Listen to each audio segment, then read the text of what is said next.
jërëjëf mbokk yi ni ñu koy defee si jàkkaarloo muy Seydina ak Fall Ndiaga ci inforewmi.com tey ñu nar a waxtaanee li nga xam ne moom la Sénégal yëpp yeewoo tey muy actualité parce que gis nañu ni ñaar ñoo xam ni jàppoon nañu ci terrain politique baay ak doom la woon mu daan dal këram bi Karim di départ sax jàpp nañu ni kër Madické Niang la déparé mais ñu gis ni coow bu ci juddu ci wàllu parti ñu gis ni li dal tey PDS moo dal parti yëpp mooy coow li ko andi ma mooy benn nit mooy bummi mooy doon buur Seydina maa ngi lay nuyu bu baax. waaw jërëjëf Fall Ndiaga maa ngi lay nuyu bu baax di nuyu aussi internautes yi nga xam ñoom ñoo ñu suivre si www.inforewmi.com ak ñu koy suivre aussi si YouTube bi di nuyu caméra technicien yëpp. actualité bi Madické Niang ak maître Abdoulaye Wade. gàcce laa ci am parce que dama ko fogewut te nag bu ñuy waxante dëgg rek ku ñëpp tëf li nga tooy Abdoulaye Wade di le président nga xamante ni moo fi nekkoon jiitu réew jiite tamit parti bi nga xamante ni moom mooy PDS depuis 1974 waxam moom dafa jot parce que mënuñoo nekk comprendre nga nekk ci parti kenn du fa am ambition kenn du ne lii laa bëgg kenn du ne damaa bëgg a jiite ëllëg boo ko defee ñu dàq la y a un problème Souleymane Ndéné Ndiaye loolu waral jëleem bu ñu foofu sax sori na bu ñu jëlee le président Macky Sall kase lan la fi waxoon. ne leen woo Karim Wade ci assemblée ñu ceytu lu di nga ko déggoo ci annonce yi fa dañ ko jëlee dàq ko fa ay ñoom ñu ngi fàttaliku ay ñoom Idrissa ba ñu amee ambition ne dañoo bëgg a nekk njiit fa lañ leen dàqee Ousmane Ngom Serigne Dia Sada tax ak ñeneen ñoo xam bu ñu ko doon lim tey suñu tool boy donc nag lan mooy problème bi léegi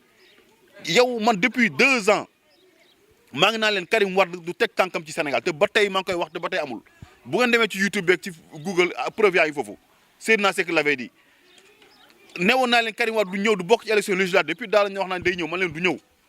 ren ji aussi ba ñu wax man leen Karim Wade candidature am kenn du ko nangu ñu naan woy kii dafa nekk ci pouvoir wala dara te ba tey gis ngeen ko lan moo ko teree ñëw yow naka lay ay nit nekkee ak yow ànd ak yow di la xeexle ba ñu génne la ci kaso munoo sax def benn vidéo bu 5 minutes ne serait que pour remercier les infatigables yi nga xamante ne dañu naan taxaw di ko xeexal pour mu génn ci kaso lan munoo ko musoo taxaw exprimer wu. ak nu web TV yi bare ci internet bi nu rajo yi bare fii ñu télé yi bare fii mënoo fi taxaw benn yoon wax am na quelque chose lu Idriss Seck dafay day ñëwaat ci deal bu mu doon wax deal international moo ñëw tey nee nañ nag parti nag mënoo ko gérer ci WhatsApp bëgg a taxaw ne tey WhatsApp nga gérer parti bëgg tënk ñëpp mën nga tënk sa baay mais mënoo tënk militant yi te yàgg naa wax ne leen PDS xam nañ bu baax ni du ñu am candidat bëgguñu ko teel a wax ndax pour seen parti tas bu ñu ko waxoon parti bi tas parce que am na ñu bari ñoo xam dañoo toog ci parti bi ngor moo leen fa téye ak kóllëre bu ñu seq la famille Wade tey boo leen indilee Madické Niang ñu gedd ñu bàyyi parce que ñoom ñëpp buntu la ñuy wut ñoom ñëpp suur nañ ci parti bi parce que politicien moo mel noonu dina ànd ak yow daanu mais du ànd ak yow xalangu donc ñoom ñëpp nag tey ji bu ñu waxoon ne Omar Sarr moo jiite parti bi ñu ne wooy prétexte Omar Sarr du ma jiite bàyyi naa dem te ñooñu bu ñu bàyyi seen jëm ci nguur gi la de duñ dem mukk ci beneen parti opposé beneen parti bu même si dañ ne am nañ conviction am nañ idéologie boo ko amee da nga naan damay dem xooli beneen parti libéral bu fi nekk ma ànd ak ñoom mais ñu ñëw si nguur gi lañu jëm buntu la ñuy wut fi mu nekk pour dem tey jii bés bu ñu ñettee plan B bi ñu ne Omar Sarr mooy doon suñ candidat balaa 24 heures di nga dégg ay démission yu bari te ñëpp bu ñu paree dañuy daan utali ay ñoom dañuy ñoom jàppale ay ñoom Siré Dia ak ñoom ak yeneen leaders yi donc loolu mooy problème bi loolu nag dañ ko war a xeex nañu nekk ci parti bi xeex luy injustice bi parti injustice bi mooy Karim Wade mënul nekk candidat nañu jël seen responsabilité xool keneen Abdoulaye Wade nag dafa war a génne loo xam ci parti démocratique sénégalais def na fi lu mu foree def yëpp liggéey na tamit lu mu war a liggéey yëpp ci réew mi donc pour man fi nekk toog téye si jaaraam ñaanal xale yi yëpp leen moo gën ci moom parti boo xam numéro 2 lay bañ Idriss Seck Abdoulaye Ousmane Ngom nekk na fa numéro 2 ñu dàq ko Idriss Seck Serigne Diop Macky Sall ay ñoom Modou Diagne Fada nekk na président groupe wax dàq nañ ko Aïda Mbodj ba mu ko nekkee la fa jógee Madické Niang ba fi nekkee la am problème ku ñëpp taf li nga tey kan mooy ndey mbi bi du kenn ku dul président Abdoulaye Wade man j'avais dit que dootuma waxati ci moom mais lii c'est trop mënuñu ko bàyyi ak respect bi ñu am ci président Abdoulaye Wade dañoo jàpp ni parti bu toll ni PDS ñu dem ba nit ñi di wut ay signature ci parrainage bi ñu jàpp ni PDS ba tey jugagul pour organiser lu toll ni pour jëm ci élection waxuma la sax pour organiser parrainage mais jëm ci élection parce que jëm ci élection mooy bala ngaa dem ci élection il faut nga am ne fa mooy pour il faut nga am candidat maanaam fooye nañu xelu Sénégalais yi fooye seeni xel parce que damaa jàpp ne après ci cëppaandaw bi ci laa gëm ni ñoom xamoon nañu ni Karim du nekk candidat sénégalais yi doon nañ ko ngurtoo tey histoire jox na leen dëgg. ñaareel bi moom mooy dafa am deal boobu nga xam ni sénégalais yi moom la ñuy wax saa su nekk ndax président Abdoulaye Wade moo fi waxoon ni PS def na fi 40 ans PDS dina fi def 50 ans 50 ans yooyu la gars yi jàpp ni est-ce que deal bi jëlee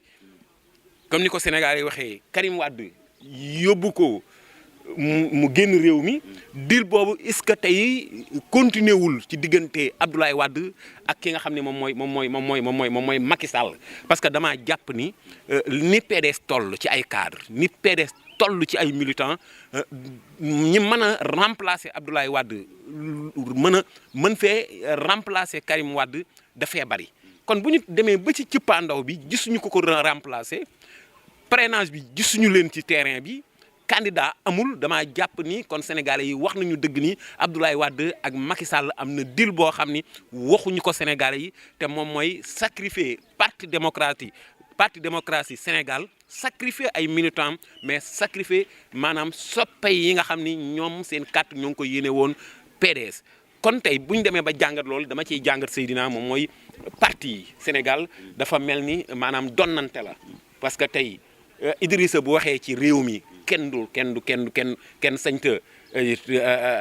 joxañ baaraam Macky Sall tey ci biir parti gis nga ABC ni mu mel ak moom gis nga tey ji nii bu Matar Ba comment dire Amadou Ba amoon ambition boo moytul ñu xuloo 3 mois. tànk la ñuy damm. merci ministre de l'intérieur tey bu mu amoon ambition bi ñu damm ay tànkam ak yeneen i parti mu mel ni Sénégal c'est-à-dire que ba tey dañuy dem élection. mais parti amu fi. am nañu ay récépissé mais parti amu fi. c'est que en fait fa la ñu war a tënkee le débat parce que benn parti politique moo am Sénégal muy parti socialiste mooy parti boo xamante ne kenn mënul taxaw ne man maa ko moom bien vrai que nag fi mu nekk nii tànnoon jël na ko teg ci loxo. ñoom ñoo ko ba sàgganee noonu mais parti socialiste mooy parti wax waru ñoo toog 2 ans yoo xam demuñu congrès ñu ne fekk kii la ñuy fal. est-ce que bi Macky Sall toogee ba léegi 5 ans yi ou 6 ans yi est-ce que dégg nga parti bu def congrès. non en fait parti socialiste boo xoolee seen congrès. parti yëpp ndax am na ku ci def congrès. non PS defoon nañ fi congrès mooy ba ñuy defee ba Aïssata Tall Sall ak Tanor doon xëccoo affaire bi boobu sax ay Khalifa Sall yëpp a ngi mais problème mooy débat bu ñu ko war a orienté mooy parti politique nit waru ko am moom warul sant Wade warul sant Sall warul sant Faye warul sant Diakhoumpa mais parti boo xam nag yow yaa ko moom yow yaay jënd chaise yi yow yaay loué bu courant koy fay yaay fa facture bu yàgg ñu ne yaa ko moom wax ma tey ban candidat nga gis tey moo dem xanaa nga dem ba mënatul ku mel ni Amath Dansokho dem ba say tànk bañ moo lay tax a bàyyi Bathily aussi la même chose mënatul mais le reste Landing Savané gis ngeen ko moom Decroix xeex nañoo xeex ba mujj mu créé AJ/PADS authentique donc loolu mooy wane tey parti politique Sénégal amul kenn koo xamante ne tey jii da nga ko jël ba ni kat année bii kat bàyyi mënatuma bàyyi naa jox keneen munul bu ñu ko defee rek ñàkk pexe tax mooy wane ni aussi les militants il faut que ñu am gëm-gëm démocratie boo koy woote gis nga noo yore parti bu ñu dénkee noonu nga koy yoree mooy manque démocratie moo am ci parti yëpp man loolu moo tax man gëmuma politicien lu ñu lay wax ak lu ñuy jëf wala bu ñuy ñàkkee lu ñuy wax ak bu ñu amee lu ñuy wax c'est diamétralement opposé man mënuma leen gëm parce que man dama jàpp noo yoree parti politique bu ñu dénkee réew nu nga koy yoree. jërëjëf Seydina nga tàggatoo ñi doon am taxaw seetlu boo xam ne ci actualité diggante xew-xew bi am ci diggante ci PDS te nga xam ne am na lettre boo xam ne publié nañ ko ci réseaux sociaux yëpp ci diggante Abdoulaye Wade ak Madické Niang ñaareel bi ci seen ñàkk candidat ci lettre boobu waaw ma tàgguwaale xam nga mag ak kilifa warul gaawtu Madické Niang gis na liir naa lu mu wax moom nee na kitaab bu ne ni luñ koy tuumaal yëgu ko tiiñu ko. est-ce que doonul woon la ñu tuumaal woon Macky Sall ba jaxase diggante Macky Sall ak Abdoulaye Wade. Abdoulaye Wade amoon na relation boo xam ne ak Madické Niang lu mu dégg ci Madické Niang mun na ko woo téléphone ne ko Madické loolu ndax lu may dégg lan la mu expliqué ko mu ne ko bàyyi kat man lii laa dégg ñu xam mais nga dégg tëll ne dama loolu jëfuñu kilifa parce que nit ñi ni ñu mën a jaxas diggante gu baax la ñuy bañ am na ñu bari ñoo xam ne fu Madické toog moom fa lañ teg seen bët. ñoo xam ne dañuy dagg billet pour nettali ji koo xamante ne ba Macky Sall jëlee sa kër tee ko Madické Niang moo la fat donc am na loo xam ne aussi war nañ ko war a mën a xoolaat bu baax a baax jërëjëf mu doon actualité boo xam ne dañ ci doon waxtaan muy Seydina ak Fall Ndiaga di leen wax ni jàmm ak jàmm yàlla na Sénégal am jàmm ñu taxaw seetlu bu baax ci yeneen i actualité